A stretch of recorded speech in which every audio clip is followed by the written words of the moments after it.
November isn't very good. No, November's not November been isn't very good. not been great, you know. Not been Less great. less November and more November. Right? Yeah. Forget about the no-nut November, right? Not away, as far as I'm concerned. Well, Dick Cheney's dead. I lost right away.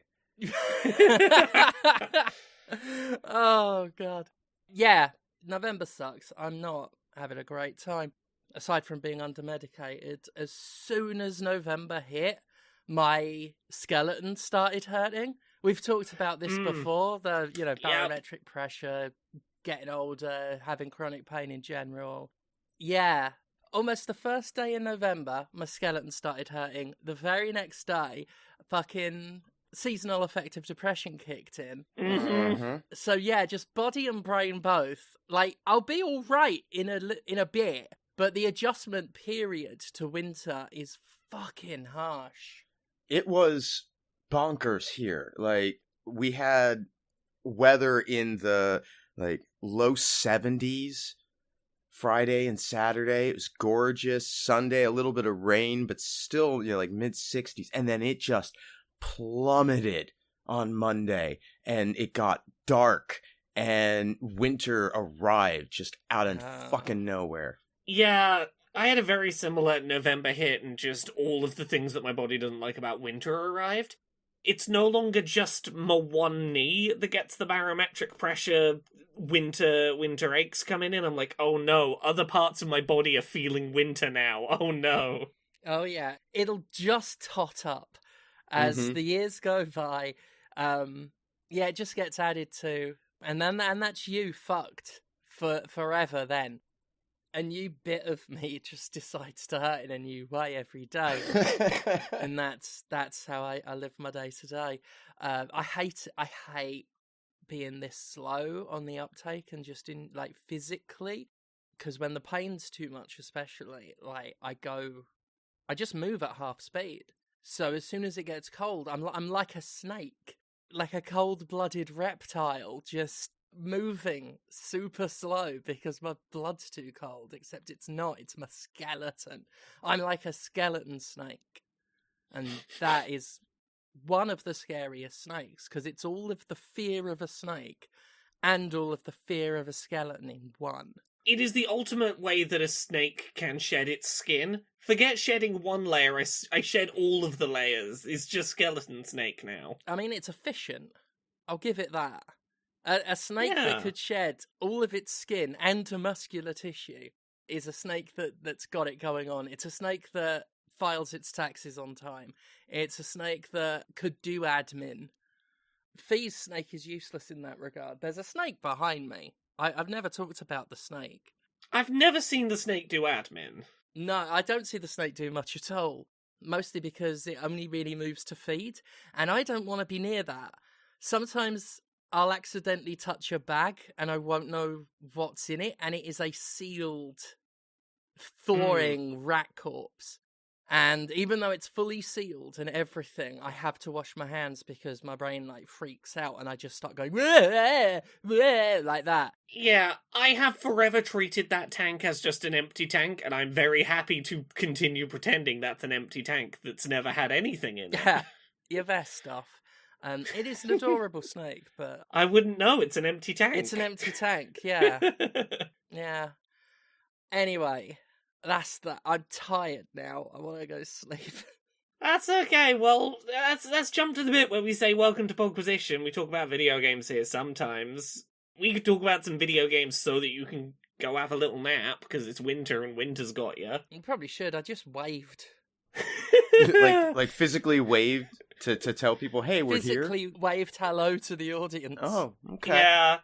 Okay, who's played video games this week? Who's done some of them? I played 3 of them. I've played one, and it's one I've already talked about, so... Do you want to start us off then, Steph? What's one you've been playing this week you want to talk about? Does anyone remember Sacred 2? That had one of the pinnacle late 2000s marketing stunts attached to it. When I don't. Blind Guardian, the fantasy rock metal outfit, did a tie-in song, including a CGI music video where they're playing a concert to goblins and stuff. It was this, like, full song as a trailer for this RPG. And it's fucking brilliant. If you've not seen it, it's so fucking, like, it's perfect 2000s bullshit. I've never seen it before, but I'm looking at it now, and it does look...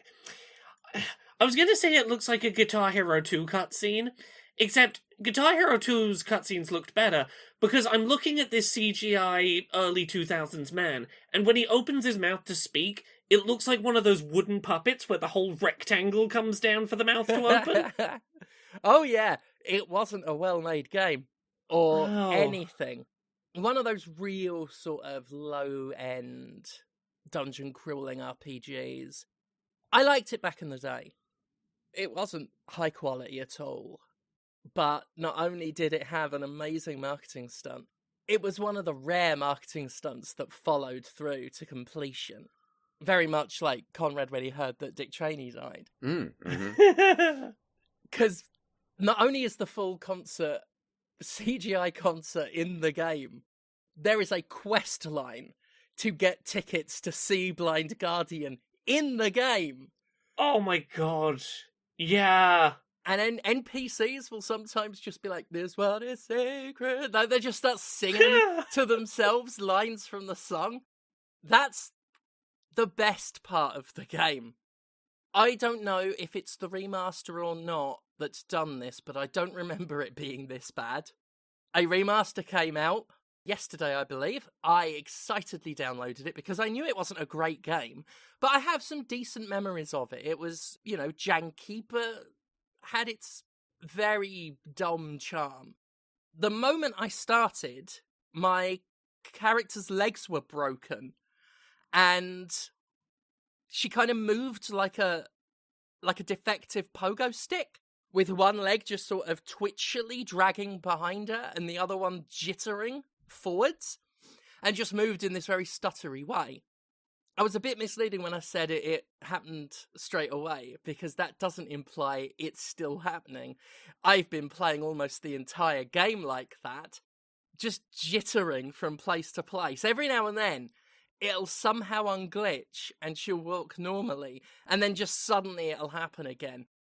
The sound will frequently completely mute itself, and you'll have to restart. Like, you'll have to completely close down the game and go back in. And I don't know what triggers that.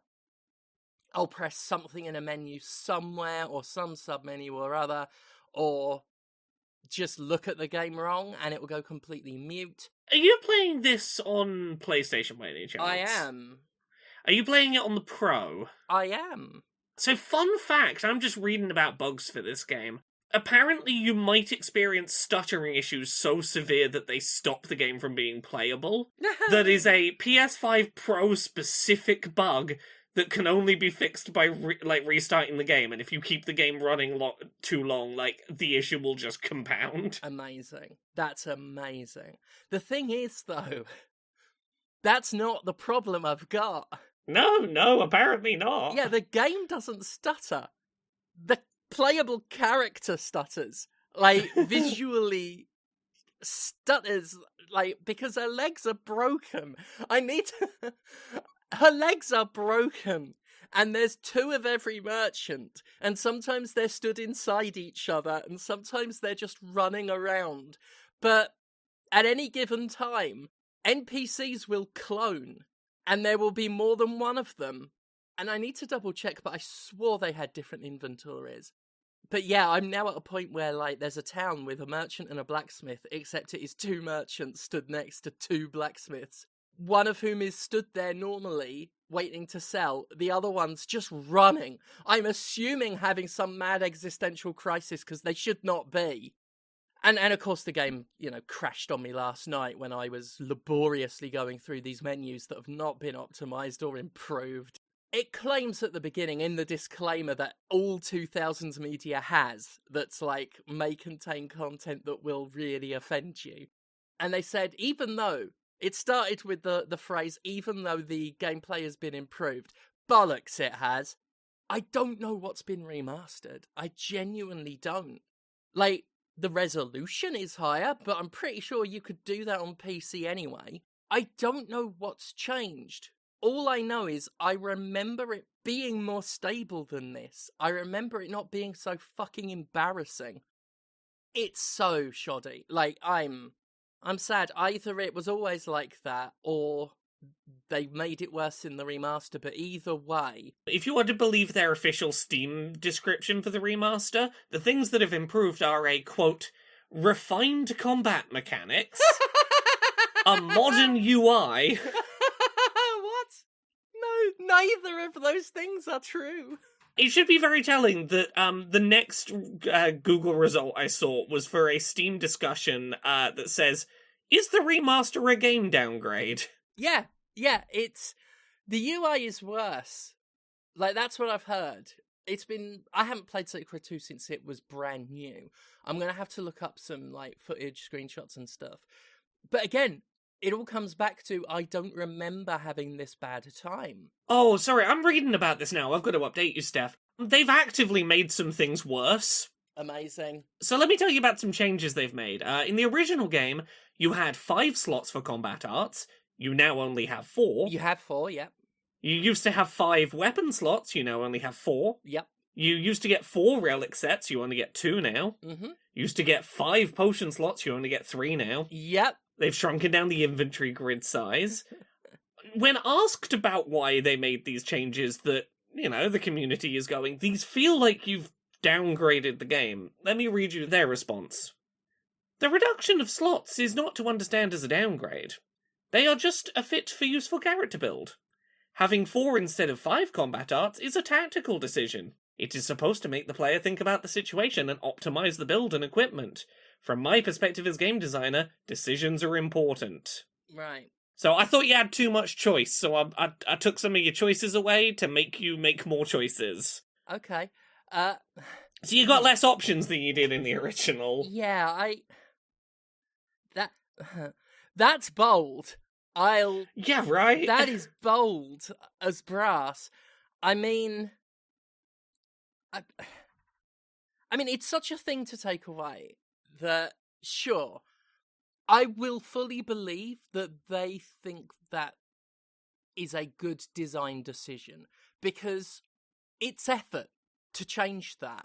That isn't lazy. That isn't them offering less out of cheapness or laziness. They had to go and change that. It doesn't call into question their ethics so much as their design sensibility, because clearly people don't like it. It's worse. It has to be. Those combat arts, the cooldown abilities, my character just does those of her own volition. I do have a button to press them. I can use that 50% of the time, because the other 50% of the time they're cooling down after she decided to use them. Sometimes because I'm in the menu, and that triggered it. Sometimes pressing the regular attack button triggers it. Sometimes she does it for shits and giggles. She just fires it off at random, and I don't know why. Sometimes things just don't work. And again, it doesn't look visually all that... Like, it is upscaled at best. I see nothing improved. It is so much buggier than I remember it. I call into question it being a remaster. It is a shoddily touched-up re-release from the sounds of it, and from the looks of it, and from the feel of it, and from the everything of it. And that's a shame. I'm sure part of it was worse than I remember it being, because I have a bit of nostalgia for it. But it is inexcusable. There are at least some quantifiable changes that you are not alone in going, this feels like it's worse, why does this feel like it's worse? Yeah. And people actively looking for what changes have been made, are these why it feels worse? So you're not alone in that. Yeah. It was so immediately disappointing. My character doesn't move properly, and hasn't moved properly, and I'm pretty sure it's making everywhere slower to get to. And even if it isn't, which I'm sure it is, it's so ugly and flickery. And, you know, I'm a big migraine risk for things. I have to be wary of anything that flickers or jutters or anything like that. And there have been times where, like, NPCs are flickering because they're standing inside each other, and then legs are flickering, and I'm like, I can't look at this screen right now. awful. I'm genuinely shocked, because even if it was this bad, a remaster shouldn't be that bad. It should be improved. But I am certain it's worse. Just awful. Real shame. That is disappointing. The Blind Guardian video is still amazing. I'm very excited to be able to watch that with the sound on after this. I've got it in a tab ready, because even with the sound off, I am fascinated by this crowd of poorly animated dancing orcs. The song is so good. It's so fucking... Like, it is pure camp. It's great. I turned on, like, a second or so of it. I expected it to be way more, like, angry and heavy, but it almost sounded like a little Dream Theater-y in the second I was listening to. Mm-hmm. Yeah, it's got this kind of heavy guitar and then goes into these, like, massively digitally harmonized vocals that are all, like, yeah, like ballady and stuff. Yeah, I couldn't have picked the genre from the aesthetic. Mm-hmm. Yeah, the genre is Blind Guardian. well, now I've been told. So yeah, I've got one I can talk about quickly. It's not a particularly long game. I played a demo for this a couple of weeks ago. The full game is now out. I've played through Goodnight Universe, which is that game I talked about that's from the Before Your Eyes developers, the one where you're playing a little psychic baby. Oh yeah. It's not as depressing as I feared it might be from the demo. 80% of the time, it does play almost like an interactive version of one of those, like, 90s films where there is a baby with magical powers or a super smart brain, and there is some company trying to steal the super smart psychic baby. And then occasionally, like, your dad will be reading you a bedtime story, and you will read his mind, and just get, like, a little flash of him being absolutely devastated by not knowing how he's going to be able to, on a single dad's salary, afford to keep the family fed and thinking way too much about his finances. And you'll go like, oh, that sort of hit me out of nowhere. And then it'll go back to fun little psychic baby time. It is a charming and very sweet game. I'm a big fan of it. I do think it is worth, if you are going to play it, playing it on PC so that you can use the eye tracking stuff that is available. That is coming to some of the other platforms, but is not there yet. Like, it's coming to Switch 2 in a post-launch update, I think. It's certainly not mandatory, and I would say, like, compared to something like Before Your Eyes, their previous game, which was the one where anytime you blink, the game might leap forward in time, it's not as important to the experience as it was in that game, but I do think there is something tied to the fact that, like, you are playing a character who is very much limited to, I can look around and focus on stuff I'm looking at is how I'm interacting with the world, that I do think the eye-tracking way of playing it does add a lot. It's a very linear experience, and I think that is in some ways for the best. I know sometimes you get people complaining about, like, certain quote-unquote walking simulators are games that are very linear and you had very little input on how they turned out as a negative. I think that is largely the case here, and I don't think that's a problem. It's not going to be to everyone's tastes.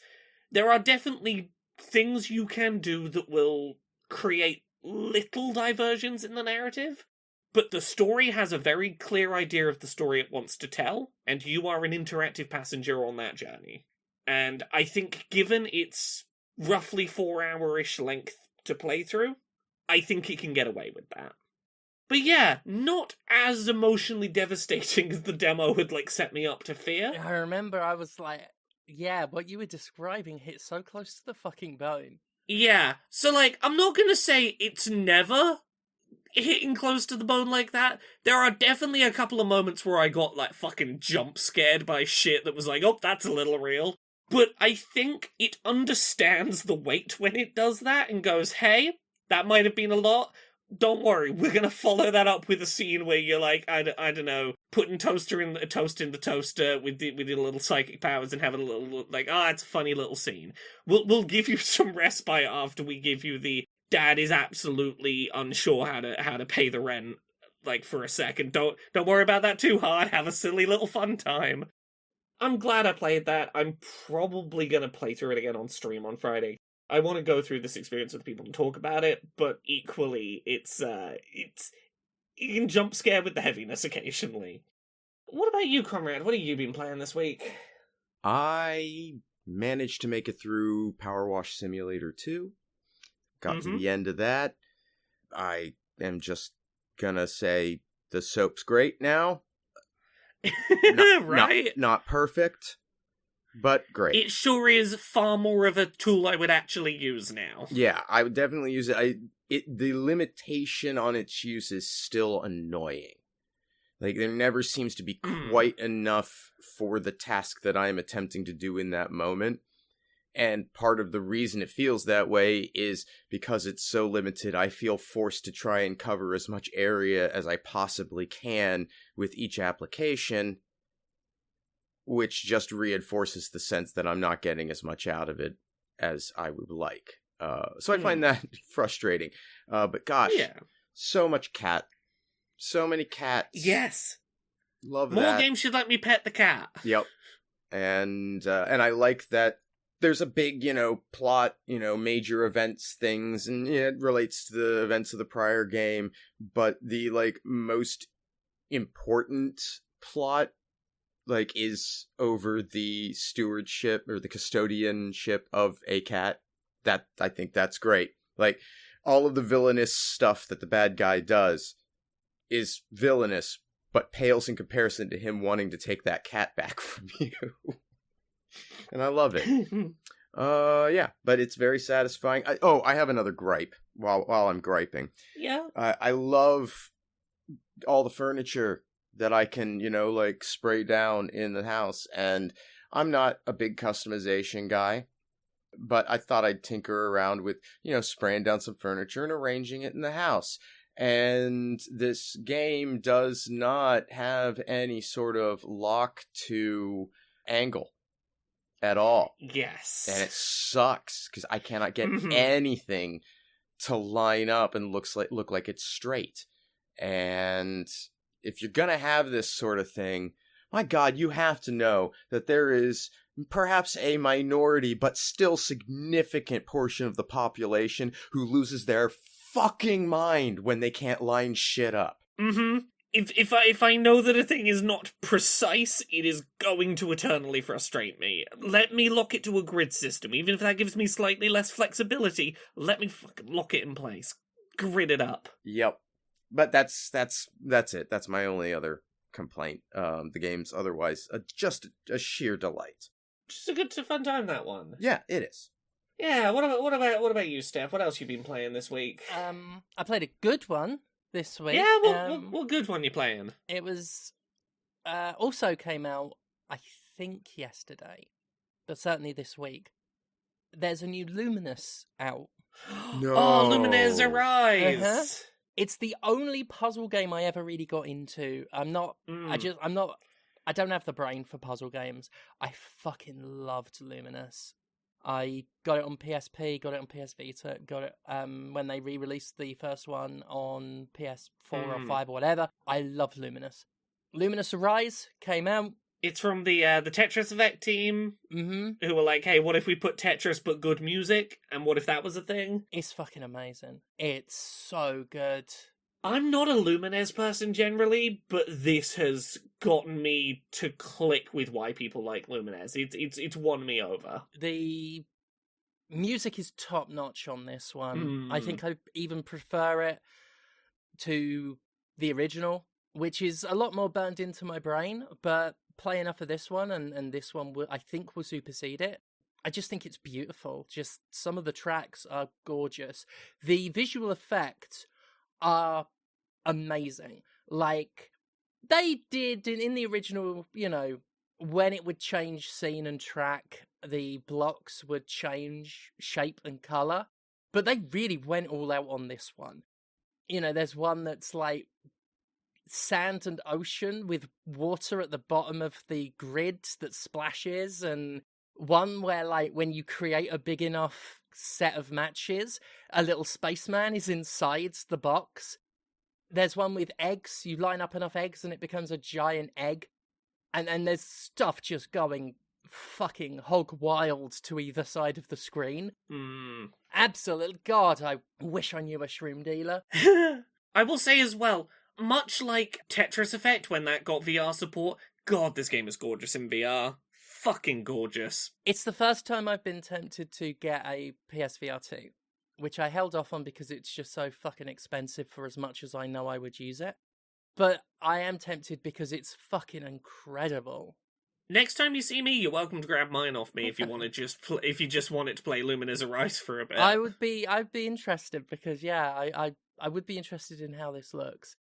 But I love it, and I find the visual effects part of the challenge. Yeah. For those who find it too distracting, they do have accessibility options to like really limit a lot of all of that stuff.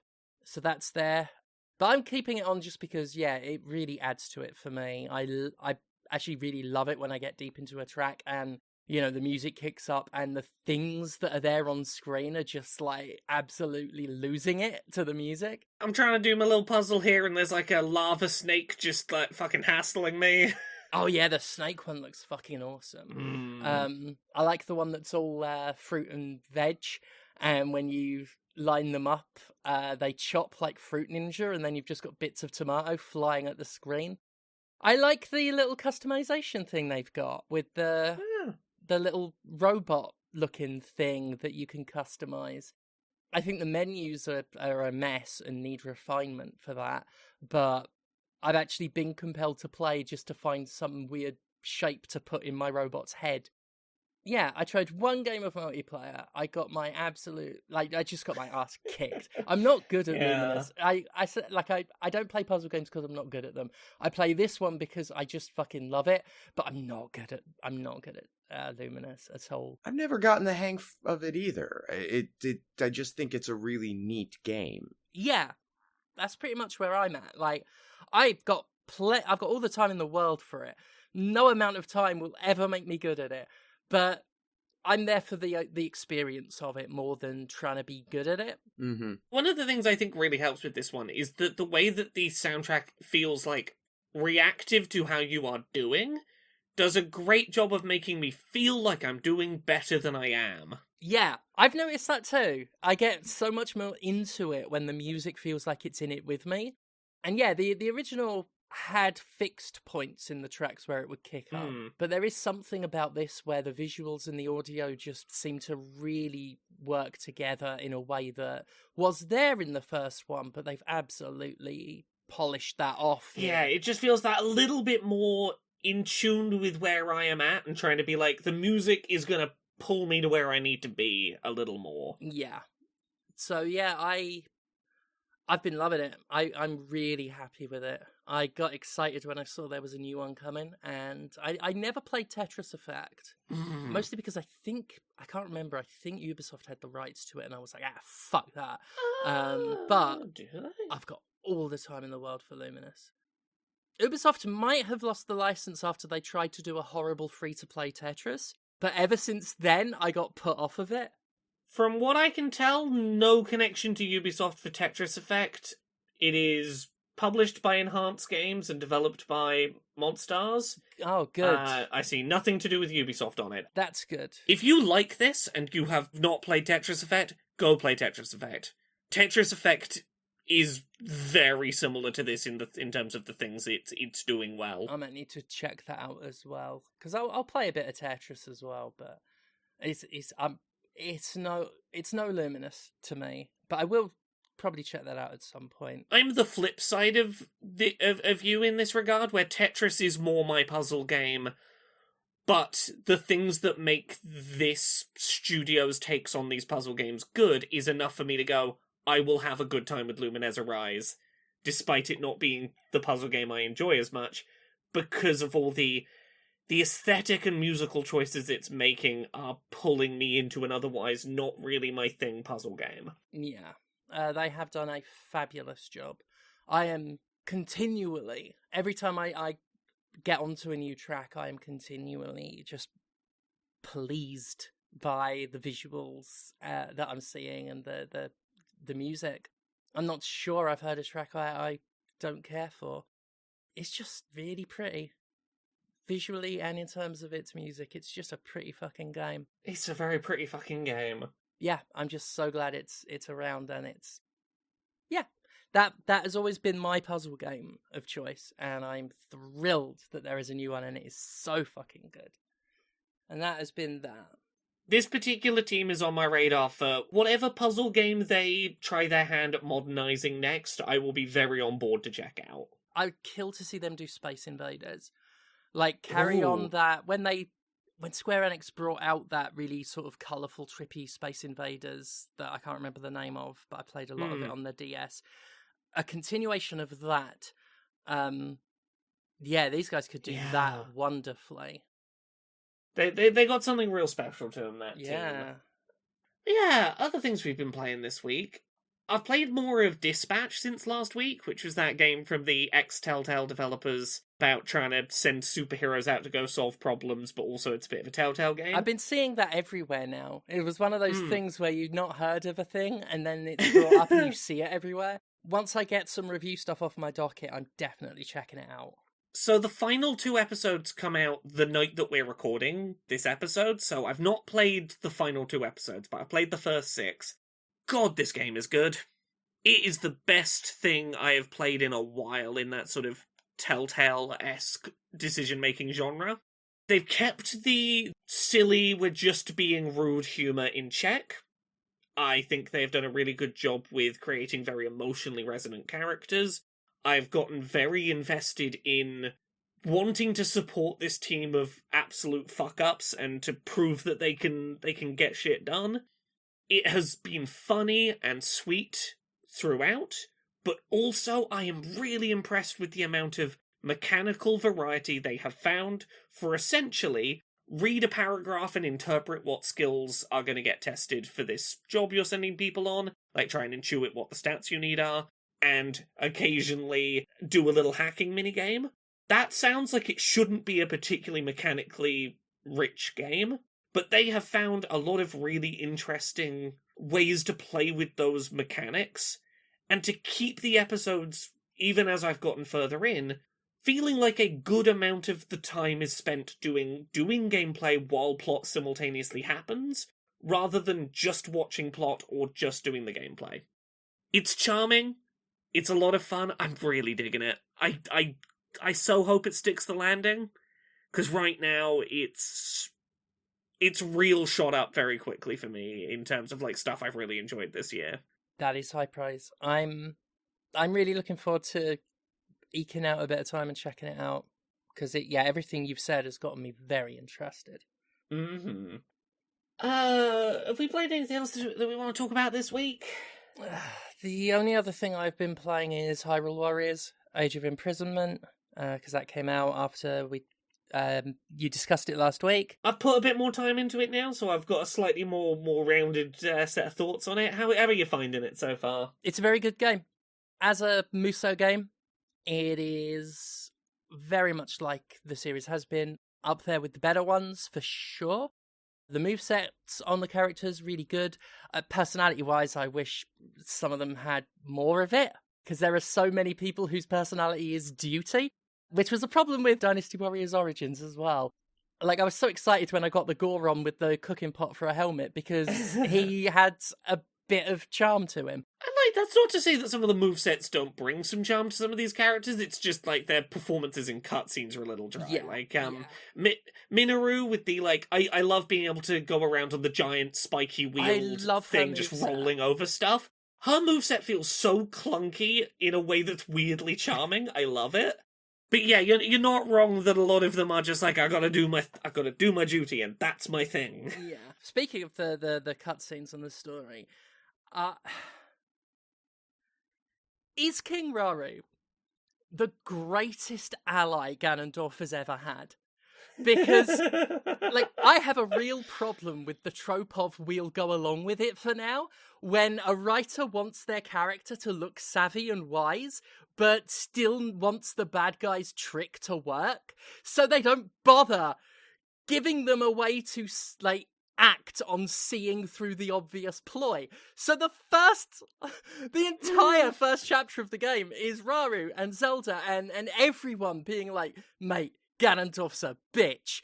but we'll go along with it for now. We'll invite him into the castle. We'll hang out with him all day. Oh shit, he stabbed my wife to death! What a bitch! My favourite part of that, and this was, I had the same criticism for Tears of the Kingdom, is, like, all of the characters going like, ah ha ha, Ganondorf, we saw through the illusion, we know that that's you. Ah, you won't be able to kill the queen now because we know it's you. You failed to stab her. Oh, you just tried to stab her a second time. That's all it took was, we saw through you. Oh no, we didn't consider you might stab twice. Yeah, because they let him in. Counterpoint. The entire last 10 years of Republican politics in the United States. Yeah. That's my point. I don't want my protagonists to be the Democrats. I want them to be smart and heroic and capable. It's a trope I see a lot, and it's annoying that I can't think of any other examples because I know I've seen it as a trope a lot. The whole, I know it's a trap, I know it's a trick, but I'm going to go along with it, and I'm not going to have a plan.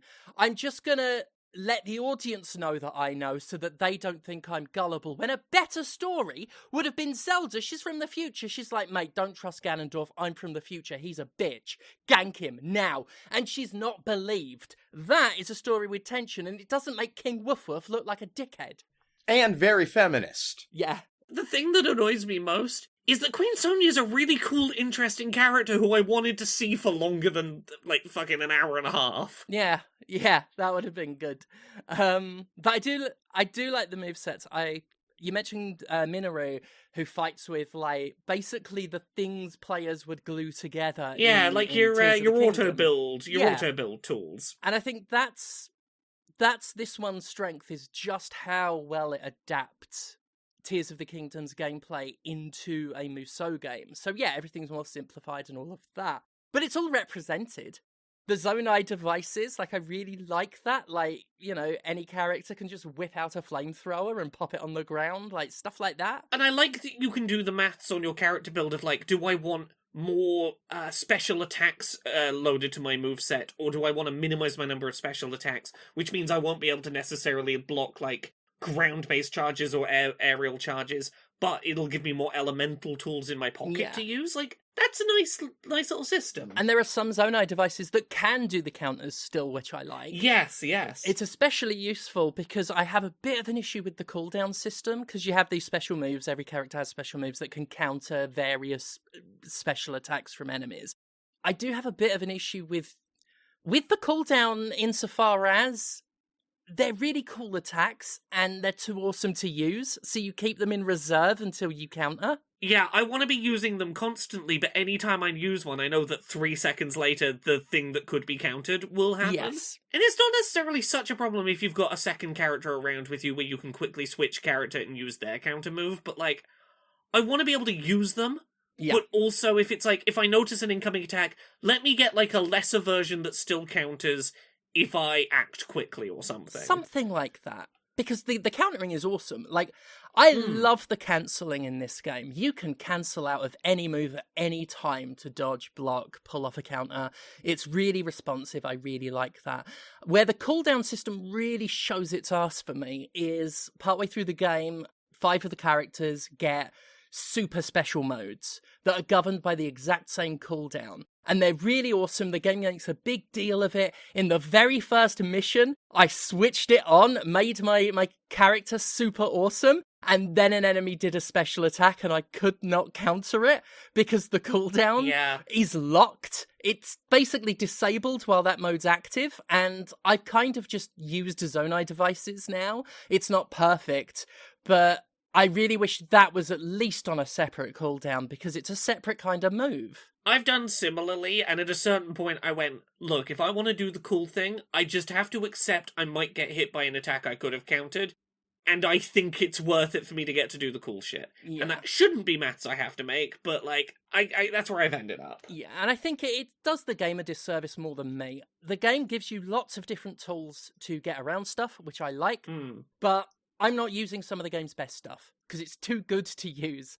And that's a bit of a shame. It's a shame for the game, because I think a lot of love's gone into the animation of these attacks, and making them feel cool. So yeah, bit of a shame, but that's that for you. I think the mysterious construct / night construct as a character is incredibly, it's such an adorable way to get a playable idea of Link in there. And I love that you can attach the Zonai devices to his combo strings, which again, it's another battery drain, so it's another resource going down, but it's worth it to stick a hot air balloon on your charge attacks. I also just really love the little Korok fella that's following Construct Link around, being like, yeah, I don't know what motivates them. I just kind of hang out with them. We do what they want to do. I don't question it. I just puddle in along with them. I like that dynamic. I do like that. Like, he just shows up, does some hero shit, and then straight away just points to the next bit of danger, and the Korok's like, oh, fuck. It's like that first time when he shows up to save the Gerudo women, and they're like, why did you save us? Surely we're your enemies. And the Korok's like, look, don't ask me. I trust his judgment. Oh, he's off. I gotta go. Yeah, I think that's very cute. Good character there. This game has cemented for me that I hate Zelda's voice acting. I think the voice actor is good. I think whatever direction that told her Zelda needs to sound like a cross between a Tory and a particularly thick Tory, they shouldn't have done that. Every time I'm playing, I'm just like, King Rabbit! I hate her voice. Didn't like it in the mainline games. Absolutely hate listening to it here. It's that faux posh accent that I've never liked. Not fond of it. She's great fun to play as. I don't mind her voice, but I do agree. I think she is a lot of fun to play as. I'm glad we got playable Zelda in Echoes of Wisdom last year. I want to see a 3D big budget playable Zelda title. So many people do. Where she has the Warrior series keeps showing you can do really cool stuff with giving her like a proper 3D combat moveset. Let us fucking have that in the main series. I do miss Zelda from the original Hyrule Warriors. The rapier moveset was so fucking cool. Yeah. But yeah, her kind of lights... I don't like that they changed her costume to a bath towel, because I think her outfit from Tears of the Kingdom is really cool. Like, I love her outfit in Tears of the Kingdom, and I am a bit sad that they dropped it. I don't know if there are sort of cosmetic skin changes at any point. I've not seen any. I'm not sure either. No. Yeah, weapon system I find a bit messy, bit sprawling, but it's there, it's cool, it's fine. I like that they, just the way they cram all the ideas in, like fusion attacks. I like that fusion has been simplified into this: quickly attach a monster part to your weapon, do a special move with it, and then it's done. I like the system of if you're sticking near another character just like proximately, you get to do combo moves because like, oh, you've got synergy because you were hanging out together, you're vibing together. That's a nice little system. The sync attacks are fun. I'm a sucker for very simple sound effects that really like just check a box in one's brain, and the sort of echoey high five slap noise when you do a sync and the fist bumps happen. Lovely. I love that clap noise. The sync attacks are very cool. You know, obviously once you play it for a long time, you see a lot of the same things, but and that's my other big problem with the game is there are a lot of stages, and after a while, I've never stopped playing this game because I had to do something else. I've stopped playing this game because I've seen the list of enemies that are going to appear in a stage, and I'm like, I don't want to fight 3 Lionels again. Because, you know, they're all damage spongy. The elite monsters with big health bars are encountered so often. And to this game's credit, it's nowhere near as bad as, like, the first Hyrule Warriors, where every big enemy, you waited for them to attack, then deplete their stagger meter. Between the devices, the sync attacks, the special, like, all of the different ways, you can keep that stagger bar open a lot now. Yes. So you can chew through them a lot quicker, but any play session where I'm playing, I could end up fighting, like, 24 moblins, and I'm like, I end up overstuffed. I'm like, I can't fight another moblin or I'll be sick. And that's been a bit of an issue, is the game has taken me longer to slog through, because I'll play a few stages, I'll be like, this is good stuff, and then it will be a slog and a trudge. I feel like it could have done with less. It could have honestly done with fewer stages. Yeah, there's a few places where I feel like less could have been more. You mentioned the weapon system earlier. That's one where I'm like, a little less there, I might have enjoyed that system more. It's in a couple of places, more is not always better. Yeah. I'm going to enjoy chipping away at this over time. I'm not going to binge it. I'm going to have a good time with it. But a little less might have been better. Yeah, I think so. Like, there's just a lot of the little skirmishes where it's like, fight your 24th ice boss bokoblin of the day. And I'm like, no more ice boss bokoblins, please. And I think that's my big issue is, I play a regular Warriors game. It is repetitive, of course it is, but a lot of the generals don't stand out in a Dynasty Warriors game to where they feel like a big deal, so I'm feeling overexposed to them. Plus, when you do fight like a big named general, it's a different character with a different moveset, whereas here, so many stages end with a fight against a Lionel or a Hinox, and it's the same moveset every time, and it's great in bursts, I think. There are Dynasty Warriors games where I can play them for a long time in a sitting. This is not one. I think it's very high up there in terms of quality, but has to be played in bits for me, because I end up just too overstuffed off it.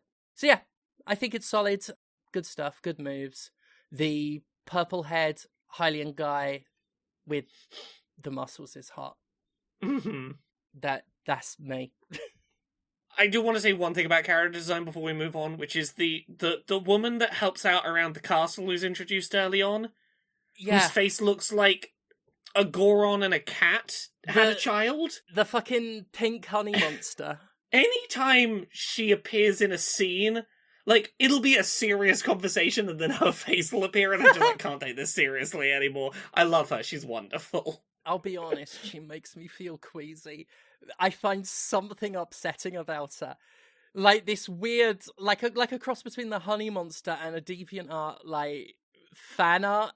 Yeah, like a Sonic OC. Just it evokes the same thing in my head as when I see like someone try and draw What If The Simpsons but CGI HD in real life. There's something a little uncanny about it where I'm like, yeah. If there's one person here who is secretly like a changeling trying to hold human form, it's her. I reckon she's like one of those big choo-choos, the big jelly monsters, and they've poured it into a mould in the vague shape of one of those King Woof Woof creatures, the big ferret, and it just came out wrong. And Ganondorf was like, mate, that is not going to fall wait a minute, it's King Raru, he's a fucking dickhead. Send her out, he'll fall for it. Or if he doesn't, he'll go along with it for now. Then everything's coming up Ganon. So, we got a couple of newsy bits before we wrap up this week, if you're up for those. Yeah. So, we got to talk about Rockstar again this week. Oh boy. So we talked last week about the fact that it sure sounded like they were doing some union busting. They fired somewhere between 30 to 40 people across their London and Canada-based studios, and all of those people seemingly were people involved in union discussions. What a coincidence. Right? Now, what Rockstar said at the time was, they were not fired for union organising, they were fired for, quote, gross misconduct. And I think we said last week that sounds a bit sus. Hell of an accusation, by the way.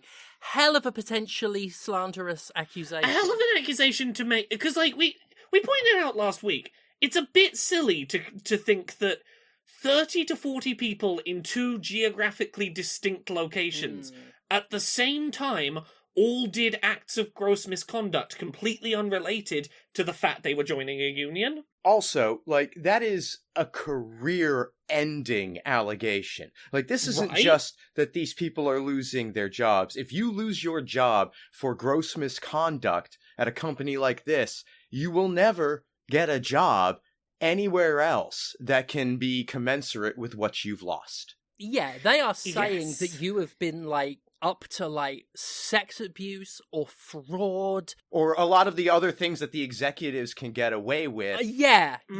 Like, it is severe.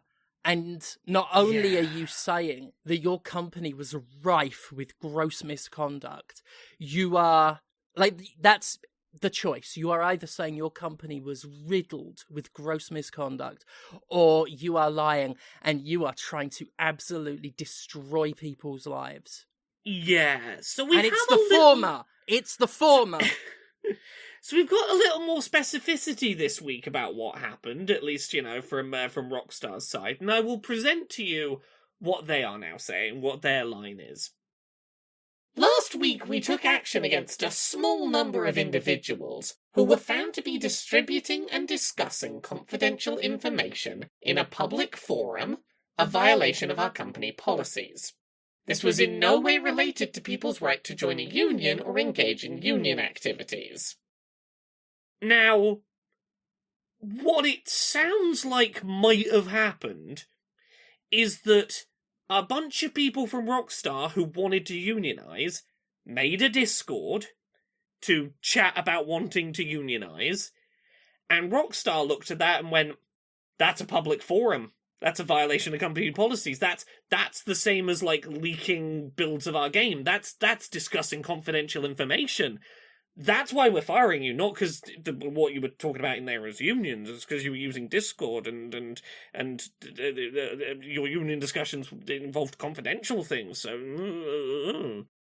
Horseshit. Complete horse's ass. They are trying to make the argument, seemingly, that the way in which you discussed union activities was gross misconduct and was worth firing you for. We're not firing you because you discussed making a union. We fired you because you maybe talked about making a union in the wrong place, or you said words you weren't supposed to say while discussing wanting to make a union. And that's what's so kind of, like, fascinating a little bit about this to me, is that, like, what's not a public space? What's not a public forum? What doesn't qualify then, right? Unions have historically been developed in working class bars, which are public spaces, Now, they will eventually, a union, as it develops, will get its own space, and then it will handle most of its business there. But that, those people are still going to be talking. In our age of control of information, the company seems to be saying the only place that you can talk about the company is in the company, where we can watch you. Well, yeah. Yeah, that's the big irony, is they're not against you saying it publicly, they're actually against you saying it privately. That's what they're punishing, is them not being privy to it. I see statements like this, and I'm like, why even bother? We all know you're lying. No, you're not going to get anyone on your side. No one's going to be like, you know what? I reckon they're right. They need to make legal space for their argument so that they can wiggle out of this. That's what it's about. It has nothing to do with us. The thing is like, they're not even going to need to fucking wriggle. It just feels like fucking flaunting. They are going to suffer nothing off of this, and that's the most disgusting fucking part of it. Yeah. I covered, awful work conduct and awful fucking atmospheres and environments at that company about 6 years ago now. It's a video that's actually been doing the rounds a lot since this stuff's come out. In the aftermath of all that, there were all these assurances of we're a different Rockstar now, we've changed now, all of this. But this tells me old habits die hard. And ultimately, it tells me that there's no changing the head of a big corporation. I am actually in the middle of penning a new Jimquisition script where I talk about what I consider to be, what I consider big business to be, a techno death cult. And I'm at the point now where there's no rehabilitating these people. They do not think like human beings. They are, and I know it's not good to dehumanize people, but I don't consider them people, and I know how that sounds, but they are so warped and so far removed from the human experience that there's no getting through to them. And the world would be a better place if they melted in hot slag. I'm not saying throw them into hot slag. I am saying if the entire executive class of the video game industry happened to melt in hot slag, the game industry would not suffer. The world would not be worse off. At all. I will, before we finish this story, throw in a little bit of some of the stuff, the union side of this, because I think it's important to understand what is likely to be Rockstar's framing here and what they're going to try and argue for. So the Independent Workers' Union of Great Britain, their president, Alex Marshall, said in a statement that the only non-Rockstar employees involved in these discussions were union organisers. Now, what I think that Rockstar is probably going to try and argue is by discussing unionisation with union organisers who were not Rockstar employees, you were discussing workplace NDA'd matters with an outside party. I think the argument they are going to try and make legally is that by speaking to union organisers who are not members of staff within the company, you are breaking company policy. That sounds like that company policy might then be illegal under UK labour laws. Yeah, and we'll get to that in a second. Yeah, that's the other thing. Who told Rockstar they were American? Because, like, I know the UK is falling apart, but we've still got more rights here for workers. There are still more protections here currently than in America. And they are acting so like a US company that I keep forgetting that they're UK-based here. So the Independent Workers' Union of Great Britain refutes that any confidential information was shared, but I will read this statement because I think this kind of gets to the heart of it. The real question is whether these dismissals were about leaked information or protected union activity, a distinction that UK employment law requires, but which NDA allegations make difficult to prove. It really sounds like, at the heart of this, Rockstar is maybe going to lean on, well, we can't tell you what they shared that was privileged because there's NDAs and that would require us revealing privileged information. So they can't prove that they stayed purely within union activity because to prove such would require them breaking their NDAs. So they legally can't prove that they only talked about union things because of their NDAs. Like, and you know what? As the ones making the fucking accusations, as the ones who, certainly in the court of public opinion, and should be in any fucking court, as the ones who are actually having their conduct questions, the burden of proof is on Rockstar. They want to go on about gross misconduct, which where's that gone? Because none of this sounds like gross misconduct. Prove it. And that's one of the things, like, in the US legal system, that information, would be made part of discovery. Like, they'd have to hand over all of the logs that, and they may only be viewed by the judge, right? But the defense has to be able to have access to them, even under, there will be some NDA. But in normal circumstances, a judge would be able to view that and make that determination here. So I don't know if it's different over there, but I mean, that seems like the simple solution. Obviously, a lot of what we're talking about at this point is speculation. We don't know what they're going to pull out their ass. Something tells me that Rockstar is just going to stonewall this and they won't have to do anything. But absolutely fuck them if they try and say that the burden of proof is on the people they fired, because it's the guilt that's got to be proven here, not the innocence. Mm-hmm. It's Rockstar making the fucking allegations. Fucking turn something up, you cunts. And we got one other bit of news, and this one, we don't need to go into depth on this, because it's a company that we expect this bullshit from shifting to the next bit of bullshit. So you know how Square Enix was all in on NFTs for a while? Mm-hmm. And then they were all in on the metaverse for a while, and that was going to be their thing? Yeah, they're cycling through the Techni Messiahs, yeah. Yeah, then they were doing, like, what was it, Foam Stars that had AI-generated posters in the levels. We got their next bit of where they think all the money's going to be in tech, which is by 2027, by the end of 2027, so about 2 years from now, they want 70% of their QA work on their games to be done by AI. So get ready for a few years of very buggy Square Enix games, I guess. As you heavily reduce the human involvement in finding shit that is broken in your games. OpenAI. $12 billion lost was the recent bit of news on that. Microsoft losing millions, billions on AI investments at the same time that it's acquiring companies and laying people off. And frankly, I think there should be rules in place to stop that shit.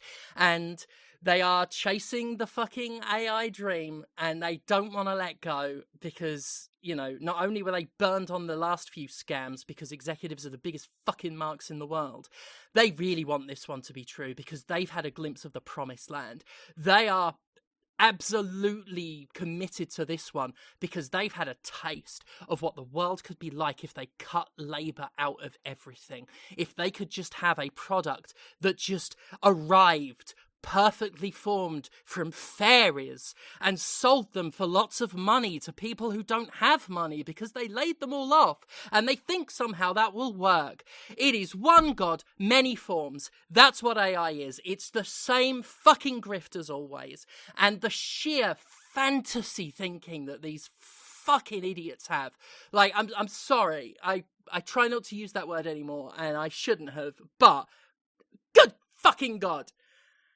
I might have some pent-up anger from not doing Jimquisitions for a while, and having a crack at a script might have gotten me really upset. But the comprehensive nature of my disgust for video game executives from the people who saw a creative industry and had no dreams of creating anything of their own. They just saw it and thought, I'm having some of that. And have spent the last 2 decades and change strip mining this industry, breaking it, destroying it. And then they just want to deal the killing blow, which is what AI is. Just fuck off. Yeah. The hatred I feel is beyond description, and I say that as one of the greatest describers that ever lived. Well, if you want a silly thing to lighten us up on the way out the door, people had a bit of a giggle this week because there's a Marks and Spencer's Christmas advert in which Dawn French appears, but the YouTube auto subtitles couldn't work out what she was saying and they thought she was eating a Pokémon shoe. Oh! Oh! Good. Yeah, I wish she was. I would... If someone had told me, mate, there's a Tesco advert where Dawn French is eating a Pokemon shoe, I'd have been like, what the fuck do you mean? And they're like, don't ask questions, look it up. I'd be there. I would absolutely be there to see her eating a Pokemon shoe. And I'd shop at Tesco exclusively. Yeah, this is what had me giggling this week. Just no twinkle, but I do have this delicious Pokemon shoe. Oh. Lovely. I know it's not much, but the industry is miserable. I had to find something for us today. That's great. That's perfect. That sums it all up, really. Yeah, just somehow my heart is cheered by the thought of Dawn French just sat there in a big armchair with a big shoe with Mew on it, just tearing into, ripping off like just the toe bit, and it's got Mew's tail, and she's like, "I'm coming for the rest of you, Mew, Mew shoe." I read about this earlier, and every half hour or so since I learned about it, I have gone, delicious Pokemon shoe. Oh, I'm all about that. That's how we heal the world, is with edible shoes. Bearing our beloved pocket monsters. Dearie me. Well, edible Pokemon shoes are not a thing at the moment, sadly. But Laura, you've always got something for audiences to chew on, so could you please tell us all about your stuff? Yeah, you can find the stuff I'm doing at Laura K. Buzz wherever on the internet stuff is found. I've been streaming through Dispatch, so if you want to check that out. By the time you hear this, I will have streamed all of the episodes. You can see them, the VODs, either on Twitch or YouTube. What have I got going on at the moment? Check out Dice Funk. I'm really enjoying the current season. They're all self-contained Dungeons and Dragons adventures, so you don't need to have listened to previous seasons. This season, I am playing a middle sibling dragon, currently having a bit of an identity crisis about their horde. We're going in some wild directions while trying to find a new thing for this dragon to covet. It's a fun journey. Come join us. Check out Accessibility over on YouTube. The most recent episode that went up was about how Valve really needs to either rename or change the developer-facing description for one of their accessibility tags. I hope people check that out. There'll be a new episode of Control-Alt-Access that'll be going up the same day as this Podquisition. Go check that out on YouTube/LauraKBuzz. What about you, Conrad? Where are you out on the internet? Oh, you can find me at Conrad Zimmerman on Blue Sky, and you can hang out with me on Twitch at twitch.tv/thatconradzimmerman. I'm on Sundays, Mondays, and Tuesdays. You can buy anti-capitalist propaganda and Jimquisition merchandise at mercenarycreative.com, and everything I do online gets supported through Patreon at patreon.com/fistshark. And you know who else has a Patreon? Stephanie Sterling. That is correct. Patreon.com/Jimquisition, which supports this podcast, and reviews on thejimquisition.com. I've got an Arc Raiders review drafted, ready to go. Just once I've adjusted to winter. And once I've adjusted to winter, I will also have some news on the return of the Jimquisition, or, we've talked about a potential rebrand. But I'll have news on the Patreon about that. I'm penning a bit of a script at the moment. I think things aren't settled in life yet, but I've got things to say. And so I'm thinking of getting back into business again. At least sort of, easing things back in. But we'll have news on that soon. Dipping the toes back in the horrible, chummy water. So news on that soon. Other than that, thank you all so much for listening, for all of the support, especially the patrons who allowed me to take such a long, well-needed break. Thank you all for that. And we will be back next week. Bye. Bye. Bye.